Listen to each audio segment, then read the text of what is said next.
মানুষের পূর্ণ প্রতিদান আল্লাহ তাআলা কিয়ামতের দিন দিবে। দুনিয়ায় একটা মানুষ যত ভালো কাজ করুক না কেন, আল্লাহ তাআলা ওই ভালো কাজের পূর্ণ প্রতিদান দুনিয়ায় দেন না। একটা মানুষ দুনিয়ায় যত মন্দ কাজ করুক না কেন, আল্লাহ তাআলা তার ওই মন্দ কাজের পূর্ণ প্রতিদান দুনিয়ায় দেন না। ভালো কাজের পূর্ণ প্রতিদান, মন্দ কাজের পূর্ণ প্রতিদান আল্লাহ তাআলা দিবেন ওই কিয়ামতের দিন। ওই দিনটার আরেক নাম হলো ইয়াউমুল জাযা, অর্থাৎ প্রতিদান দিবস।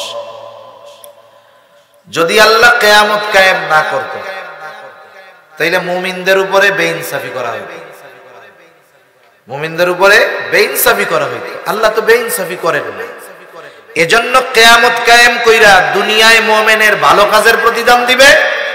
কিয়ামত কায়েম করে মৃত্যুর মাধ্যমে কিয়ামতের দিকে আমাদের নিয়ে ওই কিয়ামতের দিন আল্লাহ তাআলা দুনিয়ায় যারা মন্দ কাজ করেছে, বেঈমান, তাদের কর্মের পূর্ণ প্রতিদান আল্লাহ তাআলা।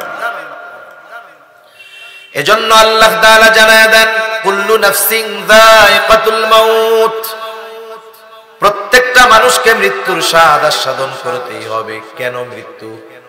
আল্লাহ তাআলা বলেন, মৃত্যুর মাধ্যমে তোমাদেরকে আমি একত্রিত করব, কিয়ামতের দিন সবাইরে জমা করব।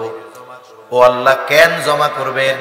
আল্লাহ তাআলা বলেন, ওয়া ইন্নামা তুওয়াফাউনা উজুরাকুম ইয়াউমাল কিয়ামাহ, কারণ ওই কিয়ামতের দিন প্রত্যেককে তার কর্মের পূর্ণ প্রতিদান আমি আল্লাহ দিয়ে দিব। কুলির রূহু মিন আমরি রাব্বি ওয়া মা উতীতুম মিনাল ইলমি ইল্লা কলিলা। আল্লাহ রাব্বুল আলামিন বলেন, তারা আপনাকে জিজ্ঞাসা করে, আপনার কাছে জানতে চায় রূহ কি জিনিস। আপনি বলেন, কুলির রূহু মিন আমরি রাব্বি, রূহ হলো আমার রবের আদেশ, আমার রবের নির্দেশ। সাথে সাথে আল্লাহ তাআলা এটাও জানায় দিল, পয়গম্বর, এই রূহ কি জিনিস এটা আপনার রবের আদেশ। এটা নিয়ে চিন্তা গবেষণা করার মতো জ্ঞান আমি আল্লাহ মানুষকে দেই নাই। এই জন্যই আল্লাহ তাআলা এরপর সাথে সাথেই বলেন, ওয়া মা উতীতুম মিনাল ইলমি ইল্লা কলিলা। আল্লাহ তাআলা বলেন, তোমাদেরকে অতি সামান্য জ্ঞান দেওয়া হয়েছে। আমাদেরকে আল্লাহ কি জ্ঞান দিয়েছেন? বলেন, অতি সামান্য। অতি সামান্য জ্ঞান। কত সামান্য!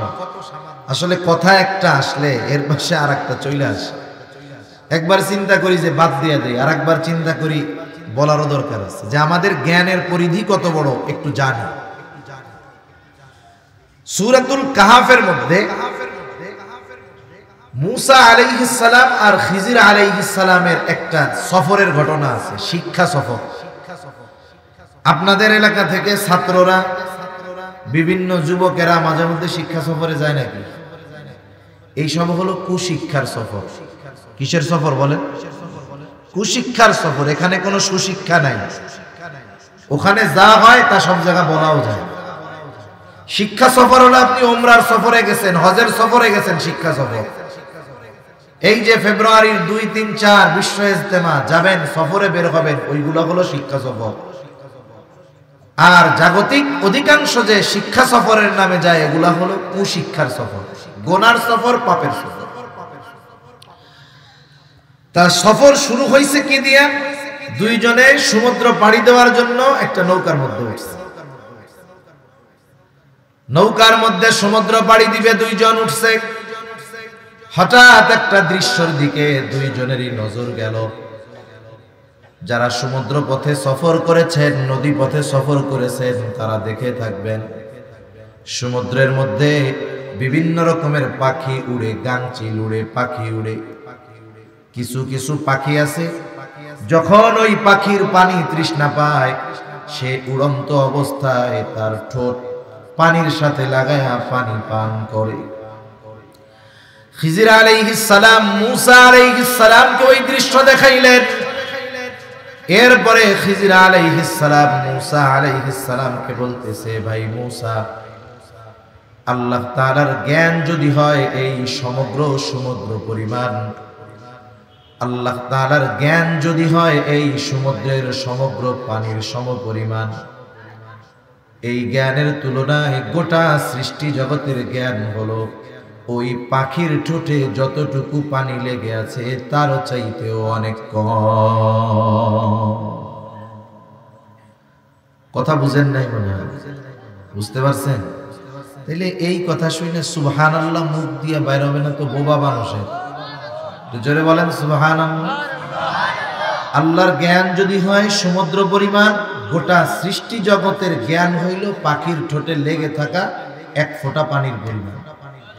এই জ্ঞান গোটা সৃষ্টি জগতের মধ্যে আল্লাহ বন্টন করে দিছে, তাই দুনিয়ার মানুষের ঠেলায় অস্থির। তাহলে আল্লাহ তাআলা বললেন রূহ হলো আপনার রবের আদেশ প্রত্যাদেশ। আমার রব যেমন চিরন্তন, রবের আদেশ নিষেধ আদেশ এগুলাও চিরন্তন, রবের কথাও চিরন্তন, কালামও চিরন্তন। এই যে কোরআনুল কারীম, এটা নশ্বর নাকি অবিনশ্বর, এই বিষয় নিয়ে ইমাম আহমদ ইবনে হাম্বলের উপরে কত জুলুম অত্যাচার। তিনি বলেছেন আমার রব যেমন চিরন্তন, রবের আদেশ রবের কথা এই কোরআনও তেমন চিরন্তন। যেহেতু আমার রব চিরন্তন, রূহ হইল আমার রবের আদেশ, এই রূহটাও আল্লাহ তাআলা করেছেন চিরন্তন। রূহের কোনো ধ্বংস হবে না, শুধু রূহ স্থান পরিবর্তন করে। আল্লাহ সুবহানাহু ওয়া তাআলা হযরত আদম আলাইহিস সালাতু ওয়াস সালামের পৃষ্ঠদেশ থেকে কিয়ামত পর্যন্ত যত মানুষ আসবে, দুনিয়ায় যত মানুষ আছে, অতীতে যত মানুষ এসেছে, সব মানুষের রূহ আল্লাহ তাআলা একত্রে বাহির করেছেন। সব রূহগুলোকে একত্রে রেখেছেন যেই স্থানে, সেই স্থানের নাম হলো আলমে রূহ। তাহলে আমাদের রূহ প্রথমে যেই স্থানে ছিল সেটার নাম হলো রূহের জগৎ।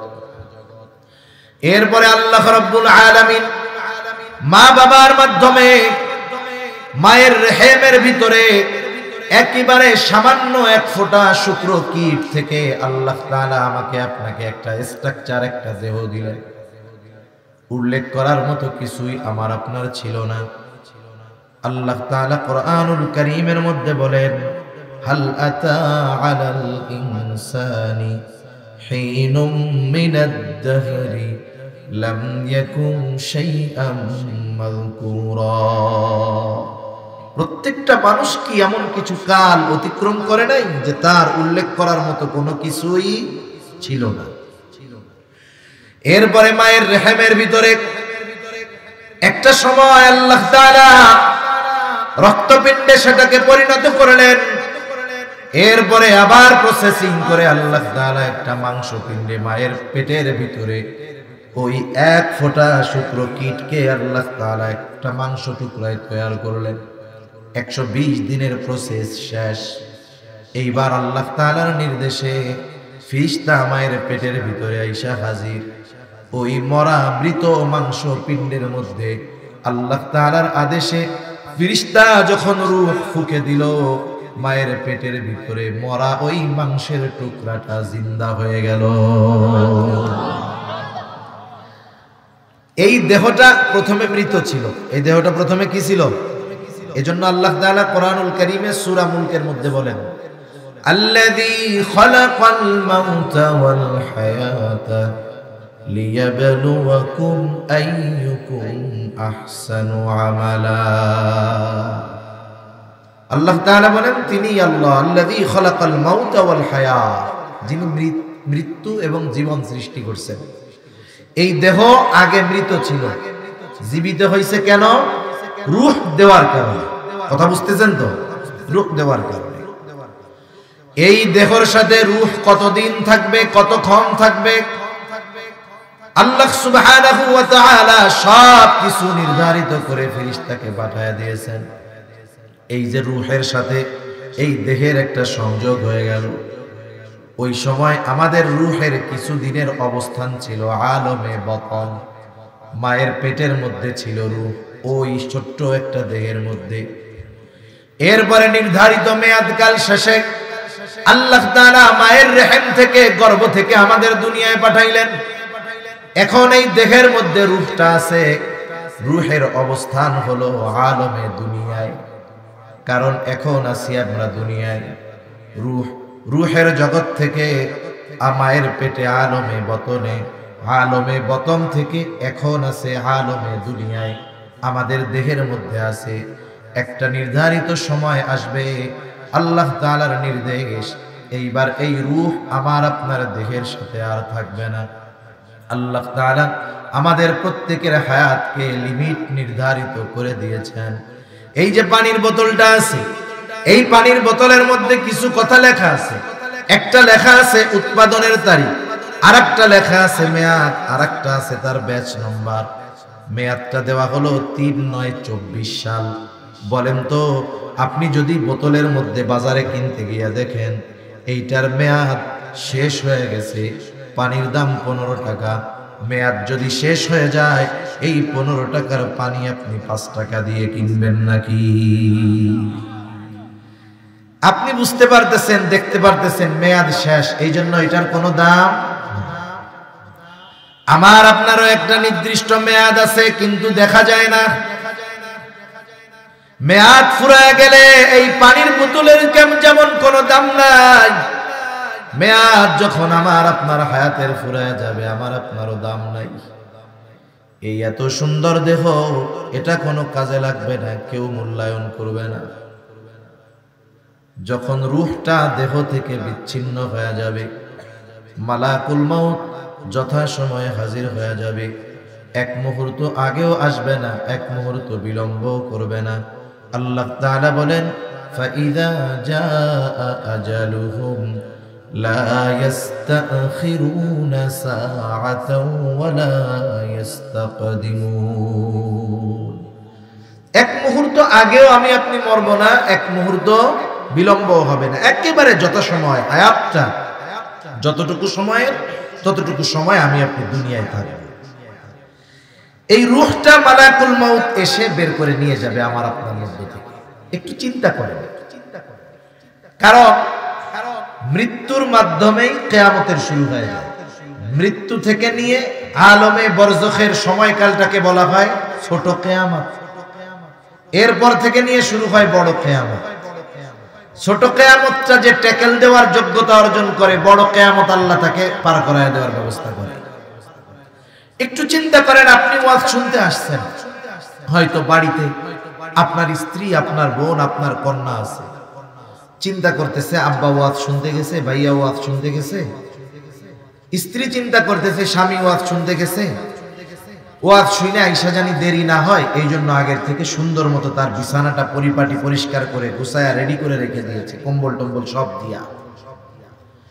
আল্লাহ না করুন কেউ যদি এখন এখানে ইন্তেকাল করে, দেহ থেকে রূহটা বের হয়ে যায়, বলেন তো ওই মা, ওই বোন, ওই স্ত্রী এই কথা বলবে নাকি?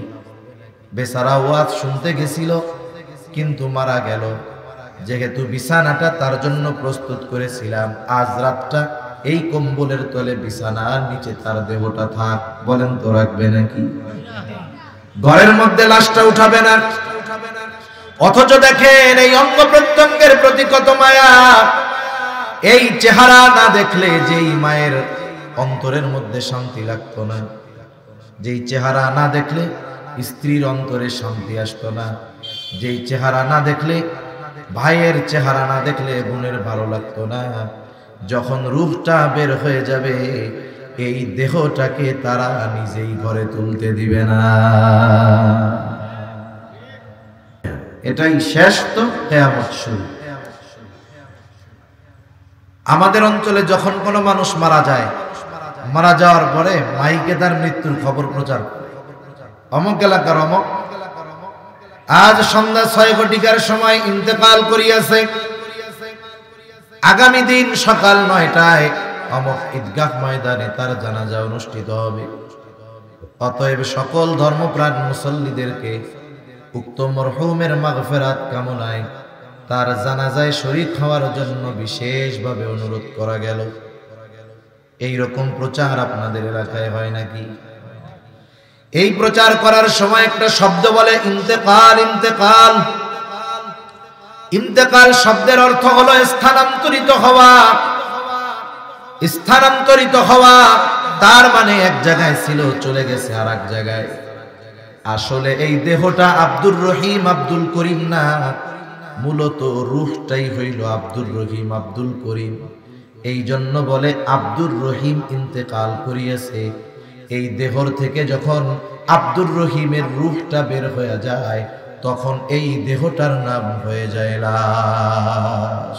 লাশাইউন, যার মধ্যে কিছুই নাই। এইবার এই রূহ আর এক জগতে পদার্পণ করে, যেটাকে হাদিসের ভাষায় বলা হয় আলমে বারজাখ।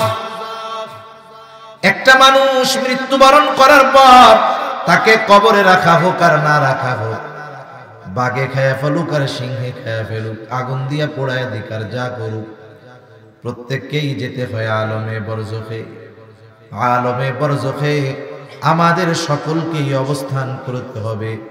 অনন্তকাল নয়, তবে দীর্ঘকাল। দীর্ঘকাল আমাকে আপনাকে আলমে বরজখে থাকতে হবে। আর ওই কবর জগৎ আলমে বরজখ, এটা হলো পরকালের প্রথম ঘাঁটি। আর এটাকেই মুহাদ্দিসিনে কেরাম বলেন ছোট কিয়ামত শুরু, মৃত্যুর মাধ্যমে। এইবার কারো মৃত্যু যদি সুন্দর হয়, তাহলে আলমে বরজখে তার সুন্দর। দুনিয়ার জগতে নেক আমল করছে, ভালো কাজ করছে, আলমে বরজখ সুন্দর। দুনিয়ার জগতে পাপাচারের মধ্যে লিপ্ত থাকছে, তার আলমে বরজখ তার জন্য কঠিন হয়ে যায়। আলমে বরজখের দুই অবস্থা। দুনিয়ায় যারা নেককার ইমানদার, তাদের কবর হবে জান্নাতের বাগান, রাউদাতুম মিন রিয়াদিল জান্নাহ। আর যারা দুনিয়ায় নেক আমল করে নাই, পাপের মধ্যে লিপ্ত ছিল, তাদের কবর হবে জাহান্নামের গর্ত। এই শাস্তিটার মাত্রা কতটুকু, বা ওই শান্তির মাত্রাটা কতটুকু? যার কবরটা জান্নাতের বাগান হবে, সে মনে করবে এটাই মনে হয় জান্নাত। ফেরেশতারা তাকে জানাবে, না না, এটা জান্নাত নয়, বরং জান্নাতের নেয়ামতের তুলনায় এটা কোনো কিছুই না। বরং তোমার জন্য এর চাইতে কল্পনাতীত নেয়ামত আল্লাহ তাআলা তৈরি করে রাখছে, যেটা কিয়ামতের পরে তোমাকে দেওয়া হবে, পুনরুত্থানের পরে তোমাকে দেওয়া হবে। বলেন তো, আপনার কাছে একটা আছে ভালো জিনিস, আপনি যদি তার চাইতে অগণিত গুণ বেশি ভালো জিনিসের খবর পান, তাইলে এই ছোট ভালো জিনিস চাইবেন নাকি বড়টা চাইবেন? এইবার ওই কবরের বাসিন্দা বলবে, আল্লাহ, যথা দ্রুত সম্ভব আপনি কিয়ামত কায়েম করেন, আমি আমার আসল ঠিকানায় যাইতে চাই। আর যার কবরটা জাহান্নামের বাগান হয়ে যাবে, ও মনে করবে এটাই মনে হয় জাহান্নাম। কারণ এর চাইতে যন্ত্রণাদায়ক শাস্তি, কষ্টকর আর কোনো কিছুই হতে পারে না। এইবার ফেরেশতারা তাকে জানাবে, না না, এটা জাহান্নাম নয়, বরং জাহান্নামের শাস্তি এর চাইতে কল্পনাতীত কঠোর এবং কঠিন এবং কষ্টের। এই কথা শুনে ওই কবর যার জাহান্নামের গর্ত, সে এতটা ভীত সন্ত্রস্ত হয়ে যাবে, সে আল্লাহর কাছে বলতে থাকবে, আল্লাহ, কিয়ামত যেন কখনোই কায়েম না হয়। একটা বিপদে আমি আপনি আছি, বিপদটা এমনি কষ্টের, কিন্তু সামনে যায় মনে করতেছি এই বিপদ আর থাকবে না। কিন্তু বিশ্বস্ত একজন আমারে বলল, ভাই, আপনি যেই বিপদে আছেন, সামনের বিপদের তুলনায় আপনি জান্নাতে আছেন। তখন বলেন তো, আমি কি ওই সামনের বিপদ কামনা করব, নাকি ছোট বিপদ নিয়েই কমুজাক এটাই থাক? শাস্তির তীব্রতা এত, মনে করবে জাহান্নাম, কিন্তু জাহান্নামের শাস্তির কথা শুনে মনে করবে, হায় রে, এটাই ভালো। এভাবে চলতে থাকবে দীর্ঘকাল। এক সময় সিংগায় ফুৎকারের মাধ্যমে মানুষের আলমে বরজখে অবস্থানের মেয়াদকাল শেষ হবে। আল্লাহ তাআলা কোরআনুল কারীমের মধ্যে বলেন, ونفخ في الصور فصعق من في السماوات ومن في الأرض إلا من شاء الله ثم نفخ فيه أخرى فإذا هم قيام ينظرون আল্লাহ রাব্বুল আলামিন বলেন প্রথমবার যখন সিংহায় ফুৎকার দেওয়া হবে ফাসাহিকা মান ফিস সামাওয়াতি ওয়া মান ফিল আরদ আসমান এবং জমিনের মাঝে যত প্রাণী আছে যত প্রাণ আছে সব ওই আওয়াজের তীব্রতায় অজ্ঞান হয়ে যাবে ইল্লা মান শাআল্লাহ তবে আল্লাহ তাআলা যা চান যেগুলো চান সেগুলো ছাড়া মুফাসসিরিনে কেরাম বলেন ওই আওয়াজে প্রথমে সব মানুষেরা অজ্ঞান হবে এরপরে তাদের মৃত্যু ঘটবে এই মৃত্যুর মাধ্যমে দুনিয়ার জগতে মানব জাতির অবস্থানের মেয়াদকাল শেষ হবে সর্বশেষ যেই লোকটা দুনিয়া থেকে ইন্তেকাল করবে তাকেও কমপক্ষে 40,000 বছর আলমে বরজখে থাকতে হবে প্রথম সিংহায় ফুৎকারের মাধ্যমে মানব জাতির এই দুনিয়ার অবস্থানের মেয়াদকাল শেষ আল্লাহ তাআলা বলেন সুম্মা নুফিখা ফীহি উখরা ফাইদা হুম কিয়ামুন ইয়ানদুরুন অতঃপর পুনরায় আবার সিংহায় ফুৎকার দেওয়া হবে এই সুম্মা অতঃপরের মধ্যে পার হবে কমপক্ষে 40,000 বছর কত বছর জোরে বলেন 40,000 বছর পার হয়ে যাবে আল্লাহ তাআলা বলেন সুম্মা নুফিখা ফীহি উখরা ফাইদা হুম কিয়ামুন ইয়ানদুরুন অতঃপর যখন সিংহায় ফুৎকার দেওয়া হবে প্রত্যেকের অবস্থান স্থল থেকে উঠে দাঁড়ায়া যাবে ফাইদা হুম কিয়ামুন ইয়ানদুরুন শুধু দাঁড়াবে তা নয় ডানে বামে শুধু তাকায়া দেখতে থাকবে কি হচ্ছে এইগুলো কি হচ্ছে এগুলো ওইটা কি বলবে আল্লাহ তাআলা সূরা জিলজালের মধ্যে বলেন ইদা জুলজিলাতিল আরদু জিলজালাহা ওয়া আখরাজাতিল আরদু আফকালাহা ওয়া ক্বালাল ইনসানু মা লাহা যখন পৃথিবী প্রচন্ড রূপে কম্পন হবে জমিন তার মধ্যে থাকা ভারী বস্তুগুলো উদ্গীরণ করে দেবে মুফাসসিরিনে কেরাম বলেন এর দ্বারা মানুষের দেহ লাশ অথবা এমনটা হতে পারে যে মাটির তলে যত খনিজ পদার্থ আছে স্বর্ণের খনি হীরার খনি সব উদ্গীরণ করে দেবে মানুষেরা যখন তাকায় দেখবে কি বলবে ওয়াকালাল ইনসানু মা লাহা মানুষ বলবে আরে এগুলো কি হইতেছে চিন্তা করবে দুনিয়ায় এই সম্পদের জন্যই তো দিন ছাড়ছিলাম সম্পদের জন্যই কাড়াকাড়ি মারামারি করছিলাম হায় রে এগুলো কি হচ্ছে অবস্থা কি হবে মানুষের রাসূলুল্লাহ সাল্লাল্লাহু আলাইহি ওয়াসাল্লাম জানায় দেন অবস্থা বড় করুন আল্লাহর নবী বলেন কিয়ামতের দিন মানুষকে যখন পুনরুত্থিত করা হবে সকলে বস্ত্রহীন বিবস্ত্র অবস্থায় উঠবে আয়েশা সিদ্দিকা রাদিয়াল্লাহু তাআলা আনহা বলেন ইয়া রাসূলুল্লাহ মানুষেরা যে বিবস্ত্র অবস্থায় উঠবে একজন কি আরেকজনের দিকে তাকাবে না মানুষেরা কি লজ্জা পাবে না একজন আরেকজনের দিকে তাকাবে না একটু চিন্তা করেন কিয়ামতের বিভীষিকা কিয়ামত কত ভয়ানক একটা সময় কিছুই শুরু হয় নাই অনেক সময় দেখবেন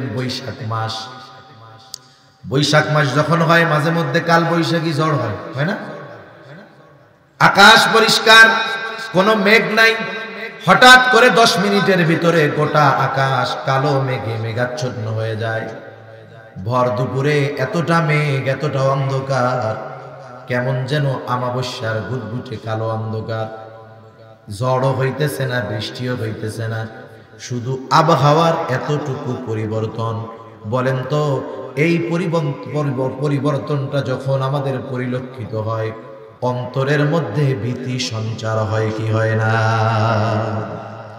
আবহাওয়ার পরিবর্তনে অন্তরের মধ্যে ভয়ের সৃষ্টি হয় কিয়ামতের দিন এমন এক থমথমে ভাব বিরাজ করবে যে মানুষেরা উঠেই আতঙ্কগ্রস্ত ভীত সন্ত্রস্ত থাকবে এত ভীত থাকবে বিবস্ত্র অবস্থায় উঠানো হবে কিন্তু কেউ কারো দিকে তাকাবে না নবীজি তাই বলেন আয়েশা মানুষ এতটা চিন্তিত ভীত থাকবে যে কেউ আরেকজনের দিকে তাকানোর বিষয়টা চিন্তাও করবে না। শুধু তাই না, যার কবরে আযাব ছিল আযাব, সে তো মনে করতেছিল জাহান্নাম। আমার সময় কম, নাইলে কবরের আযাব গুলাও কিছু শুনাইতাম যে কেমন আযাব হবে। যার কবরে আযাব ছিল, হাসরের ময়দানে কিছুই হয় নাই, শুধু উঠছে, উইটা আবহাওয়া দেখছে, এতটা বিভীষিকাময় তার কাছে মনে হবে, সে মনে করবে কবরে আমি ঘুমাইয়াছিলাম। কবরে কেমনে ছিলাম? ঘুমাইছিলাম। আল্লাহ তাআলা সূরা ইয়াসিনের মধ্যে বলেন, অনুফিখা ফিস সূরি ফাইদা হুম মিনাল আজদাসি ইলা রাব্বিহিম ইয়ানসিলুন। এখানে দ্বিতীয়বার সিংহায় ফুৎকার উদ্দেশ্য। আল্লাহ তাআলা বলেন, অনুফিখা ফিস সূর ফাইদা হুম মিনাল আজদাসি ইলা রাব্বিহিম ইয়ানসিলুন। দ্বিতীয়বার সিংহায় ফুৎকারের পরে প্রত্যেককে তার কবর থেকে উঠায়া দেওয়া হবে, পুনরুজ্জীবিত করা হবে। ইলা রাব্বিহিম ইয়ানসিলুন, প্রত্যেকে তাদের রবের দিকে ছুটতে থাকবে। এই বিভীষিকাময় অবস্থা দেখে যাদের কবরে আযাব ছিল তারা বলবে, ক্বালু ইয়া ওয়াইলানা মান বা'আসানা মিন মারকাদিনা হাযা মা ওয়া'আদার রাহমানু ওয়া সাদাকাল মুরসালুন। আল্লাহ তাআলা জানায়া দেন, ওই মানুষেরা বলবে, ইয়া ওয়াইলানা মান বা'আসানা মিন মারকাদিনা, হায় দুর্ভোগ, কে আমাদেরকে আমাদের অবস্থান স্থল থেকে জাগায়া দিল। বলেন তো, মানুষ যদি ঘুমায় তাইলে জাগানো যায়? ওরা মনে করবে আমরা ঘুমাইছিলাম, কে আমাদেরকে ঘুম থেকে জাগায়া দিল। অথচ ছিল আযাবের মধ্যে, কিন্তু কিয়ামতের অবস্থা দেখা কবরের আযাবের কথা তো ভুলবেই, মনে হবে কবরে আরামে তারা ঘুমায়াছিল। মানুষ যখন বড় বিপদে পড়ে তখন ছোট বিপদ মনে হয় আরামেই ছিল, ঠিক না?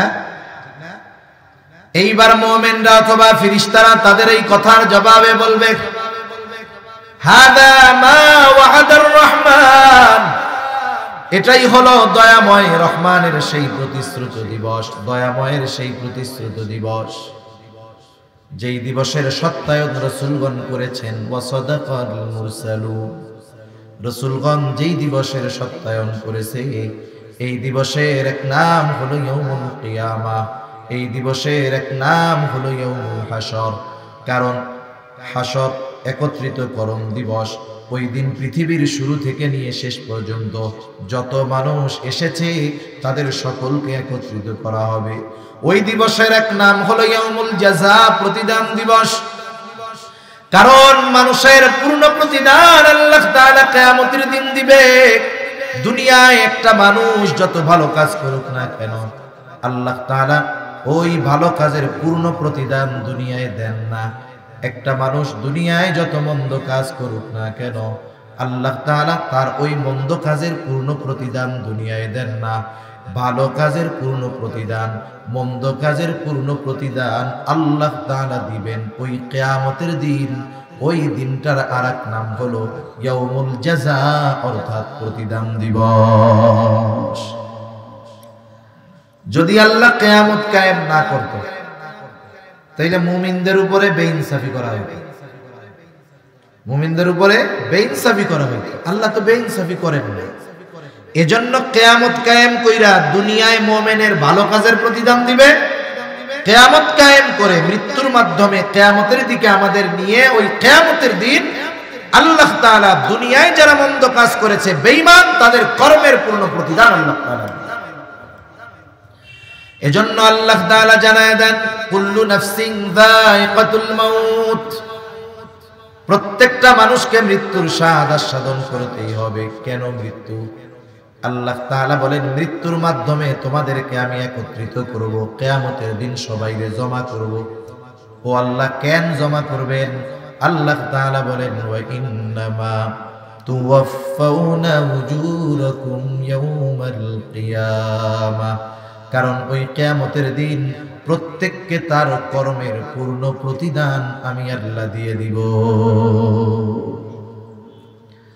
ওই দিনের বিচারক কে? জোরে বলেন তো, আরো আস্তে কোন কে? আল্লাহ। দুনিয়ার বিচারক তো টাকা পয়সা খাইয়া পার্সিয়ালিটি করে, আল্লাহ তাআলা কি করবে? কেমন বিচার করবে আল্লাহ? আল্লাহ তাআলা কোরআনুল কারীমের মধ্যে বলেন, وَنَضَعُ الْمَوَازِينَ الْقِسْطَ لِيَوْمِ الْقِيَامَةِ فَلَا تُظْلَمُ نَفْسٌ شَيْئًا وَإِنْ كَانَ مِثْقَالَ حَبَّةٍ مِّنْ خَرْدَلٍ أَتَيْنَا بِهَا كَفَى بِنَا حَاسِبِينَ। আল্লাহ তাআলা বলেন, আমি কিয়ামতের দিন ন্যায় বিচারালয় প্রতিষ্ঠা করব, ন্যায় বিচারের আদালত কায়েম করব আমি আল্লাহ। কারণ আল্লাহ হলেন মালিক ইয়াউমিদ্দিন, আল্লাহ তাআলা হলেন বিচার দিবসের একচ্ছত্র অধিপতি হলেন আল্লাহ, ওই দিনের বিচারক তিনি। আল্লাহ তাআলা বলেন এমন বিচারালয় কায়েম করব, ফালা তুযলামু নাফসুন শাইআ, কারো প্রতি সামান্যতম জুলুম করা হবে না, অবিচার করা হবে না। এমনটা হবে না কর্ম নাই কিন্তু বিচার করছি তা না। আমি কিয়ামতের দিন শুধু অপরাধীকে হাজির করব তা নয়, সাথে সাথে তার অপরাধগুলোকেও আমি আল্লাহ হাজির করব। ওয়া ইন কানা মিসকালা হাববাতিন মিন খারদালিন আতাইনা বিহা, সে যদি দুনিয়াতে সরিষা দানা পরিমাণ কোনো আমল করে, আতাইনা বিহা, ওইটা সহ আমি আল্লাহ তাকে হাজির করব। সুবহানাল্লাহ বলেন। হযরত লোকমান তার ছেলেরে উপদেশ দিচ্ছে, ইয়া বুনাইয়া ইন্নাহা ইন তাকু মিসকালা হাববাতিন মিন খারদালিন ফাতাকুন ফি সখরাতিন আও ফিস সামাওয়াতি আও ফিল আরদি ইয়াতি বিহাল্লাহ ইন্নাল্লাহা লাতীফুন খাবীর। হযরত লোকমান তার ছেলেরে বলতেছে, ও আমার বৎস, তোমার আমলটা যদি সরিষা দানা পরিমাণ হয়, ওই আমলটা যদি তুমি করো পাথরের মধ্যেও করো, ওই আমলটা যদি আকাশেও করো জমিনেও করো, যেখানেই তুমি তোমার ওই আমলটা করো না কেন, ইয়াতি বিহাল্লাহ, তোমার ওই আমলটা যিনি হাজির করবেন তিনি কে? এই আয়াতের তাফসীরে হযরত আনাস রাদিয়াল্লাহু তাআলা আনহু থেকে একটা হাদিস আছে। নবীজি বলেন, কেউ যদি এমন পাথরের মধ্যে আমল করে, কেমন পাথর? বলে যেই পাথরের দরজাও নাই, জানালাও নাই, প্রবেশ করারও জায়গা নাই, বের হওয়ারও জায়গা নাই। বলেন তো এমন পাথরের মধ্যে যাওয়া কি সম্ভব? মুখ দিয়া কোন যাওয়া সম্ভব না। এই অসম্ভবকে কেউ যদি সম্ভব করে, আর ওই পাথরের মধ্যে গিয়ে যদি কোনো আমল করে, একেবারে সরিষা দানা পড়ে, নবীজি বলেন ওই আমলটাও আল্লাহ হাজির তো করবেন, যে করছেন তারে সহ হাজির করবেন। সুবহানাল্লাহ। আল্লাহ রাব্বুল আলামিন বলেন, আমি ওই আমল সহ আমেলকেও হাজির করব। শুধু তাই না, হাজির করব তা নয়, আমি আল্লাহ তার কর্মের হিসাব নিব। এত মানুষের হিসাব আল্লাহ তাআলা কেমনে নিবে? আল্লাহ তাআলা বলেন, চিন্তা কইরো না, কাফা বিনা হাসিবিন, এই সব মানুষের হিসাব নেওয়ার জন্য আমি আল্লাহ যথেষ্ট। কিয়ামতের দিন কয়েকটা সময় মানুষ সবচাইতে চিন্তিত থাকবে, ভীত থাকবে। এর মধ্যে একটা সময় হলো যখন ঘোষণা হবে এখন সকলের আমলনামা সকলের কাছে দিয়ে দেওয়া হবে, ফাইল পৌঁছায়া যাবে। আমি দুনিয়ায় কি আমল করছি, আমার আমলের A to Z আমাকে জানানো হবে, আর আমলনামা দেখা আমি বুঝতে পারবো যে আমার প্রতিদান আজকে কি হবে। পরীক্ষার খাতা যখন দেয়, এখন তো খাতা দেয় না, শুধু মার্ক জানায় দেয়। আগে যখন পরীক্ষার খাতা, স্কুলে আগে খাতাটাই দিয়ে দিত। এখন স্যার খাতা দেওয়ার পরে স্যারের কি বলার দরকার ছিল, তুমি ফেল তুমি পাস, বলার দরকার ছিল নাকি? ছিল না। তো খাতা দেখেই বুঝতে পারছে যে আমি 2টা ঘোড়ার ডিম পেয়েছি। ঘোড়ার ডিম বাস্তবে নাই, কিন্তু খাতার মধ্যে পাওয়া যেত। আমি পাস করছি না ফেল করছি, প্রত্যেকে নিজের খাতা দেখে বুঝতে পারতো না। আল্লাহ তাআলা ওই দিন আমার আপনার আমলনামা আমার আপনার কাছে পৌঁছায়া দিবেন। আমলনামা কিন্তু এখন লেখা চলতেছে, লেখা। ফেরেশতারা আমার আপনার সাথে আছে, আমার আপনার কর্মগুলো ফাইল আকারে তারা তৈরি করতেছে। ওই ফাইল দেওয়া হবে কিয়ামতের দিন। এই আমলনামা দেওয়ার ঘোষণা যখন দেওয়া হবে, সকলেই ভীত সন্ত্রস্ত থাকবে, সর্বোচ্চ চিন্তায় চিন্তিত থাকবে। কারণ সকলেই জানে যদি ডান হাতে আমলনামা পাই কামিয়াব, আর যদি বাম হাতে আমলনামা আসে তাহলে সব কিছু শেষ। এইবার আল্লাহ তাআলা আমলনামাগুলো ছেড়ে দিবে। প্রত্যেকের আমলনামা যথাযথভাবে তার কাছে গিয়ে উপস্থিত হবে। আমারটা আপনার কাছে, আপনারটা আমার কাছে আসবে, বিষয়টা এমন নয়। একদল মানুষ ডান হাতে আমলনামা পাবে, তাকে সামনে দিয়ে ডান হাতে আমলনামা দেওয়া হবে। ডান হাতে আমলনামা যে পাবে সে কতটা আনন্দিত হবে আল্লাহ তাআলা বলেন, ওয়া আম্মা মান উতিয়া কিতাবাহু বিয়ামিনি ফায়াকুলু হাউম ইকরাউ কিতাবিয়া ইন্নী যানানতু আন্নী মুলাকিন হিসাবিয়া। ডান হাতে যে আমলনামা পাবে, আমলনামা পেয়ে সে অন্যান্য মানুষদেরকে বলবে, হা উমকরউ কিতাবিয়া, এই তো আমার কিতাব, এই তো আমার আমলনামা, তোমরা পড়ো আমার কিতাব, পড়ো আমার আমলনামা।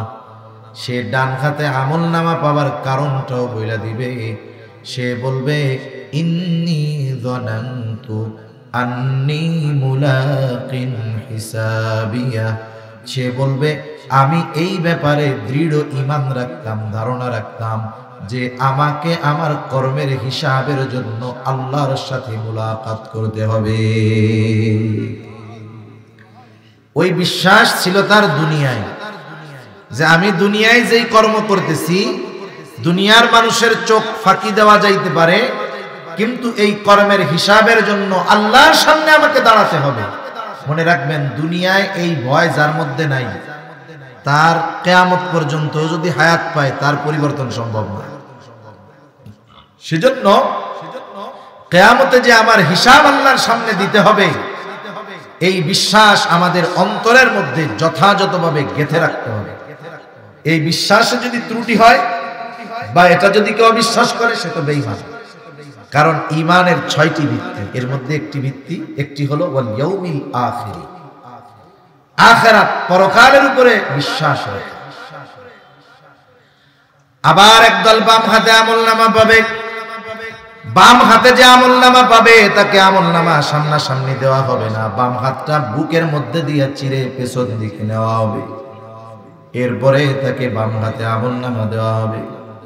আমলনামা পাবার পর সে বলবে, ওয়া আম্মা মান উতিয়া কিতাবাহু বিশিমালি ফায়াকুলু ইয়া লাইতানি লাম উতা কিতাবিয়া ওয়া লাম আদরি মা হিসাবিয়া ইয়া লাইতাহা কানাতিল কাদিয়া মা আগনা আন্নি মালিয়া হালাকা আন্নি সুলতানিয়া খুযূহু ফাগুল্লুহু সুম্মাল জাহিমা সাল্লু সুম্মা ফি সিলসিলাতিন যারউহা সাবউনা যিরাআন ফাসলুকু। বাম হাতে আমলনামা পায়া সে বলবে, ইয়া লাইতানি লাম উতা কিতাবিয়া, হায় দুর্ভোগ, আমি যদি এই আমলনামা না পাইতাম। ইয়া লাইতানি লাম উতা কিতাবিয়া, আমি যদি এই কিতাব না পাইতাম কতই না ভালো হতো। শুধু তাই না, আমলনামা যখন সকলের হাতে পৌঁছায়া যাবে, আমলনামা যেই ভাষাতেই লেখা হোক না কেন, ওই মানুষটা দুনিয়ায় মূর্খ হোক না কেন, প্রত্যেককে তারা আমলনামা পড়বার যোগ্যতা যিনি দান করবেন তিনি কে? আমলনামা হাতে পৌঁছায় যাবার পরে আল্লাহ তাআলা বলবেন, ইকরা কিতাবাক, কাফা বিনাফসিকাল ইয়াউমা আলাইকা হাসিবা। তুমি পড়ো তোমার কিতাব, তুমি পড়ো তোমার আমলনামা, তোমার নিজের হিসাবের জন্য তুমি নিজেই যথেষ্ট। পরীক্ষার সময়, রেজাল্ট দেওয়ার সময় খাতা হাতে দিয়া স্যার যেমন বলতো প্রত্যেকের খাতা দেখো কি লেখছো। যে পাশ করছে সে আনন্দিত হয়, আর যে ফেল করছে সে ব্যথিত হয়, লজ্জিত হয়, আফসোস করে বলে আহারে এই জায়গায় কেন যে ভুলে মাইনাস দিছিলাম, প্লাস দিলেই তো অঙ্কটা হয়ে যাইত। ওই বাম হাতে আমলনামা পাওয়া লোকটা বলবে ইয়া লাইতানি লাম উতা কিতাবিয়া, হায় দুর্ভোগ, আমি যদি এই কিতাবটা না পাইতাম। ও তো পড়তে পারবে, পয়রা আফসোসের সাথে বলবে মালি হাদাল কিতাব লা ইউগাদিরু সগীরাতান ওয়ালা কাবীরাতান ইল্লা আহসাহা। কেমন আজীব কিতাব, যে ছোট বড় একটা বিষয় বাদ যায় না, যেটা আমার মনে নাই ওইটাও আল্লাহ তাআলা লেখা রাখতেছে, কিয়ামতের দিন দেখা যাবে কি করছিলাম আমি। এইবার ওই বাম হাতে আমলনামা পাওয়া লোকটা বলবে আমি যদি এই কিতাব না পাইতাম কতই না ভালো হতো। ওয়ালাম আদরি মা হিসাবিয়া, আমি যদি আমার এই হিসাবটা না জানতাম কতই না ভালো হতো। ইয়া লাইতাহা কানাতিল কাদিয়া, হায়রে আমার যদি ওই প্রথম মৃত্যুটাই চূড়ান্ত মৃত্যু হইতো কতই না ভালো হইতো। আমি যদি ওই সময় নিঃশেষ হয়ে যাইতাম কতই না ভালো হইতো। শুধু তাই না, আল্লাহ তাআলা হাসরের ময়দানে কিয়ামতের দিন শুধু যে মানুষের বিচার আচার করবে তা নয়, দুনিয়ায় যদি কোনো সবল প্রাণী দুর্বল প্রাণীর উপরে জুলুম করে আল্লাহ তাআলা সেই দিন সেই প্রতিশোধ নেওয়া দিবে। হাসরের দিন ওই দুর্বল প্রাণীটা সবল প্রাণীর উপর প্রতিশোধ নিবে। যখন বিচার আচার হয়ে যাবে এই সমস্ত চতুষ্পদ জানোয়ারের, আল্লাহ তাআলা তাদেরকে বলবেন মাটি হয়ে যাও। এইবার সব প্রাণী মাটি হয়ে যাবে। কাফেররা যখন এই দৃশ্য দেখবে আফসোস করে বলবে ওয়ায়াকুলুল কাফিরু ইয়া লাইতানি কুনতু তুরাবা, হায় দুর্ভোগ, আমরাও যদি এদের মতো মাটি হয়ে যাইতাম কতই না ভালো হতো। বলেন তো ওই কিয়ামতের দিন মানুষ বিভিন্ন বিষয়ে আফসোস করবে ঠিক, কিন্তু ওই দিন কারো কিছু করার থাকবে নাকি? কিছুই করার থাকবে না।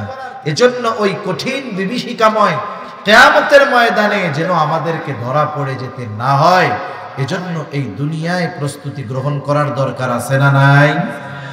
আছে। মনে রাখবেন, ডান হাতে আমলনামা যদি পাওয়া যায় তাহলে তো পাস। আর ডান হাতে আমলনামা পাবার অন্যতম শর্ত হলো আমাকে আপনাকে কিয়ামতের প্রতি দৃঢ় বিশ্বাসী হতে হবে।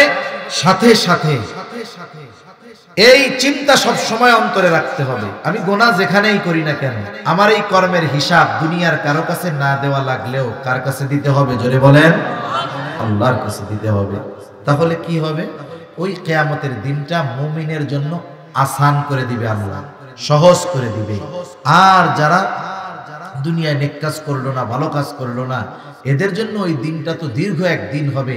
আল্লাহ তাআলা বলেন ইয়াউমান কানা মিকদারুহু 50000 সানা, ওই দিনের এক একটা মেয়াদ হবে দুনিয়ার 50,000 বছরের সমান।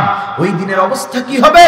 আজকে সূর্য 9 কোটি 30 লক্ষ মাইল, 9 কোটি 30 লক্ষ মাইল। সূর্যের আলো, সূর্যের যেই দিকটা শীতল সেই দিকটা পৃথিবীর দিকে দেওয়া, গরম দিকটা উপরের দিক। ওই শীতল দিকের তাপমাত্রা এত বেশি, গরমের সময় কি কষ্ট হয় এটা তো আমরা টের পাই। আরব দেশে কত কষ্ট হয়। 9 কোটি 30 লক্ষ মাইল দূর থেকে সূর্যের আলো সরাসরি দুনিয়ায় আসে না। তারা সূর্যের আলোকে বিভিন্নভাবে প্রসেস করেন, ফিল্টারিং করেন। সূর্যের ক্ষতিকারক জিনিসগুলোকে আল্লাহ তাআলা সাইকা টাইকা যেই আলো দুনিয়ায় আসে ওটা আমাদের জন্য ভিটামিন ডি হয়ে যায়। সুবহানাল্লাহ। ওই সূর্যটা সেই দিন একেবারে কাছে থাকবে, সূর্যের গরম দিকটা আমাদের দিকে দেওয়া থাকবে। মানুষের মগজ ওই তাপে, ভাত যেমন যখন সিদ্ধ হয় টকবক করতে থাকে, মগজ এরকম টকবক করতে থাকবে, পড়তে থাকবে। এই কঠিন মুসিবতের দিন, ওই কঠিন বিভীষিকাময় ওই দিন আমরা যদি আসানের সাথে পার করতে চাই, আল্লাহর আরশের ছায়ায় যদি স্থান চাই, হাউজে কাউসার থেকে পানি পান করার মতো সৌভাগ্য অর্জন করতে চাই, তাহলে পরিপূর্ণ দ্বীনের অনুসারী হওয়া ছাড়া সম্ভব নয়। সাথে সাথে মৃত্যুকে একটু বেশি বেশি স্মরণ করব। আল্লাহ রাসূল বলেন আকসিরু যিকরা হাযিহিল লাযযাত, ওই জিনিসের স্মরণ বেশি বেশি করো যেই জিনিস সকল স্বাদকে নষ্ট করে দেয়। এটা হলো মওত। এই মওতের কথা যখন স্মরণ হবে, আমার পরকালের কথাগুলো বারবার রিমাইন্ড হবে, স্মরণ হবে, মনে থাকবে, দেখবেন গুনার থেকে বাঁচা সহজ হবে। আল্লাহ সুবহানাহু ওয়া তাআলা আমাদের সবাইকে কথাগুলো বুঝবার, আমল করবার তৌফিক দান করুন। সকলে বলি আমিন।